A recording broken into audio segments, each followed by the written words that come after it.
السلام عليكم ورحمة الله وبركاته. منتخب المغرب الأولمبي يواجه منتخب مصر الأولمبي في نهائي بطولة كأس الأمم الأفريقية للمنتخبات الأولمبية تحت سن 23 سنة المقامة في المغرب 2023. هنتعرف مع حضراتكم على موعد المباراة والتوقيت والقنوات الناقلة لهذه المباراة. منتخب المغرب ومنتخب مصر تأهلوا رسميا إلى أولمبياد باريس 2024،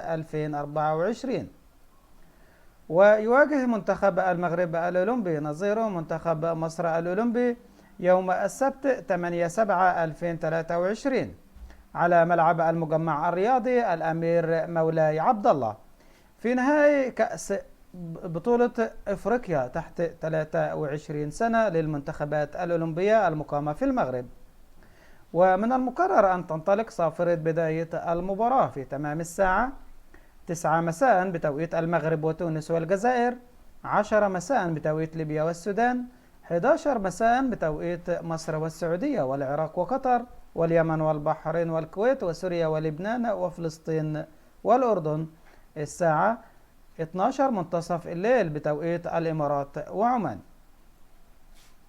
القنوات الناقلة لمباراة منتخب المغرب الأولمبي ضد منتخب مصر: قناة المغربية بث أرضي والمعلق غير مدرج حتى الآن، وقناة بين سبورت 4 أيضا المعلق لم يحدد حتى الآن. مشاهدة ممتعة للجميع وبالتوفيق للمنتخبين. فضلا وليس أمرا، لا تنسى اللايك والشير والاشتراك في القناة وتفعيل زر الجرس ليصلكم كل ما هو جديد.